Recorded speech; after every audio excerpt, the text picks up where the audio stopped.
So you are wondering what university you should transfer to, right? I have some information on how my decision in this matter lowered my college expenses overall.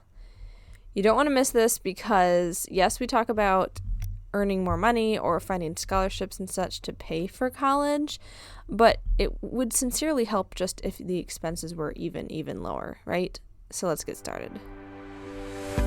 Hey girl, welcome to Money and Mental Peace, a podcast for Christian college girls wanting to graduate debt-free.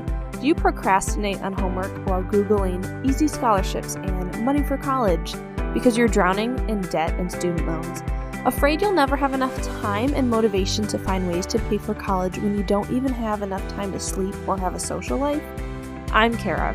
I too was a stressed college student and overachiever looking for money and mental peace. I wondered if there were other ways to pay for college, and I wished for a clear direction on how to do it.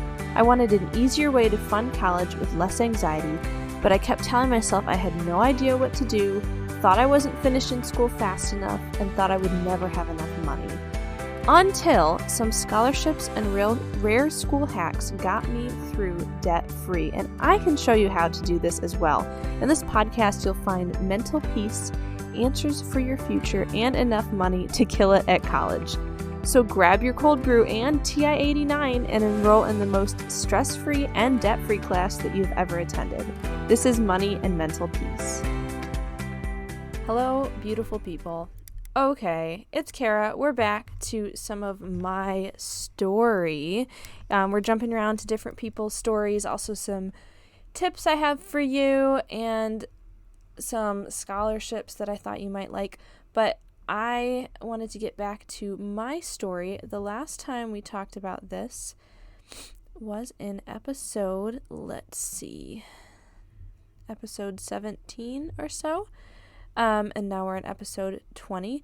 In episode 17, we had talked about choosing a major and how I decided on what to major in college, or at least thus far I had thought that's what I had decided on. I was just about there to focusing on business, but still taking classes that could work for a couple different schools, universities to transfer to. But there comes a time when, it's time to decide and go to that school. So, but first off, I was a little bit stressed, like, how long is one supposed to be at a community college? Because I was at mine on and off for like 5 years. Honestly, I really didn't think it would be that long, but there's something to say about not always doing life conventionally or the way the culture might tell you to do. Honestly, it was the best start to my education. Go sincerely look at your community college. It's a great education usually. So for that first semester back at my community college after my gap year, so that's where we are in the story, I hit a bunch of business and math classes that could transfer to both the University of Toledo and Eastern Michigan. So I had a few options, right? But then I had to decide on a college before I planned for my winter classes that year.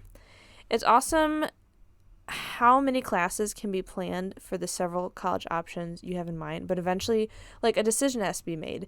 So I decided on Eastern Michigan for this main reason.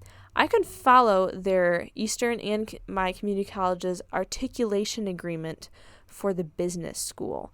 That means I could get almost 2/3 of my classes completed at community, not counting math minor classes.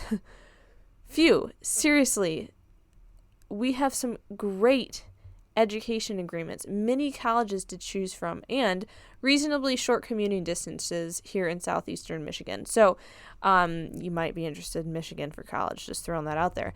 But that's just a really amazing agreement that we had, that I could transfer so many from my community college to my actual university. Again, I will repeat, it was called an articulation agreement. What that means is, okay, how about we just go from this journal entry that I had made during that school year. Okay, so cue nostalgic flashback or something, right? So I had made my decision, and here now I am. 1 month from the winter semester being over at community, I am taking a handful of summer classes, which are still covered by my choir scholarship. Here's Kara from the future. We had talked about that in the past. I got a full ride choir scholarship to my community college. So basically go back to the journal. Then I will have taken every business class possible and most of the math classes at my community college for transfer into Eastern. I've been super blessed to have gotten school paid for so far and most of my classes completed at this fantastic community college. When I start Eastern in the fall, I'll only have about 3 semesters left, literally, of my bachelor's, give or take, maybe a little more with my minor. I'm finalizing on what to concentrate on in business, but pretty much I've decided on marketing so that I can get some expertise in the job world and also learn how to market my own content. I may go back later to get a teaching certificate to teach math and business in high schools, and I do have dreams and goals to teaching students about personal finances or becoming a financial advisor one day, or writing and making YouTube videos about graduating debt-free. I can't wait to see where the future takes me. Okay, it's Kara back from the future. How cool is that? That was me talking about stuff, and here I am now, like, talking about it, doing what I had talked about doing, teaching other students about personal finances, not really making YouTube videos. I'm doing a podcast now, apparently. That's my thing. But here I am. So basically, I had finalized on Eastern Michigan because I had this articulation agreement. I could do a whole bunch of classes at the community college and transfer 2/3 of my bachelor's degree from community to the university and only have like a year and a half left for my bachelor's. So there you go. That's how I decided on a college. It was pretty awesome, and I'm very thankful for the guidance to make, that just kind of fall in my lap and work. So there you have it. From just finalizing on a major to deciding on the university, it came down to how much I could transfer. I would suggest that be a huge point in your decision making. If you're going to be testing out of classes or transferring classes from a community college, like I've suggested, to lower your pricing or, your expenses, see what can be transferred the most, where you can get it cheapest one place and then transfer it over. That would be my number one tip for finalizing where to transfer to. Last month, we talked about looking for the first 5 girls to ask about a free coaching call from last month. And I said, don't be shy on emailing me about it because other people might not, and it might be you.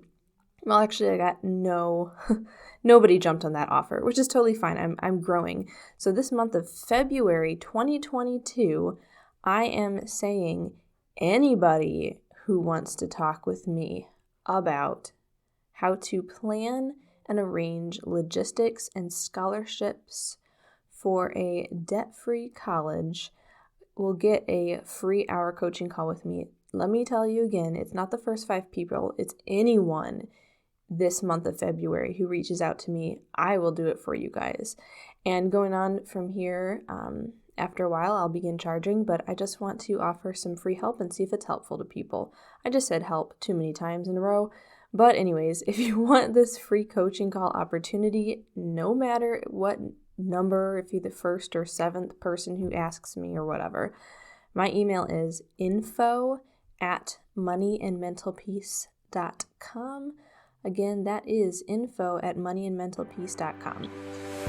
Hey girl. Okay, so before you run off to calculus, if this podcast has brought you any encouragement, would you please write a review on iTunes or take a screenshot, post it in your Insta stories, and tag me. Let's tell the rest of our stressed sisters that more money and peace can be attained outside of the conventional way of doing college.